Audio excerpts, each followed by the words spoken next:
सुहाग रात को दूल्हा कमरे में आया और कुंडी लगाई। दुल्हन के पास गया तो दुल्हन रोने लगी और बोली, मुझे घर जाना है। दूल्हा समझाते हुए बोला, देख अब हमारी शादी हो गई है। दुल्हन रोते हुए बोली, मुझे बहुत घबराहट हो रही है। दूल्हा बोला, देख ये तेरी पहली रात है ना, घबराहट तो होगी। दुल्हन रोते हुए बोली, ना जी ना, मेरा रात में पहली बार है।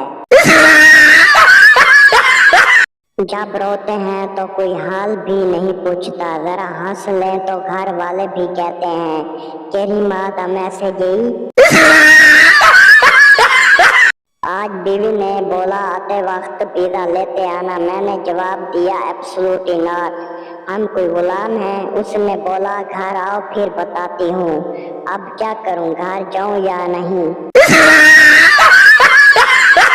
अगर शादी पर 20 लाख खर्चा आए और बीवी के साथ 60 साल गुजारे तो एक दिन 14 रुपए का पड़ता है। फारिग बैठा था तो ये हिसाब लगा ली। अगर आपके दांत में कीड़ा लग गया है तो 2 हफ्ते तक खाना पीना छोड़ दें, कीड़ा खुद ही भूखा मर जाएगा। दोस्तों, वीडियो अच्छी लगे तो चैनल को सब्सक्राइब लाजमी कर दें। दोस्तों, जुड़े रहें इस चैनल से, क्योंकि रोजाना इस चैनल पर न्यू जोक्स एंड लतीफ़े अपलोड होते रहते हैं। Thanks for viewers.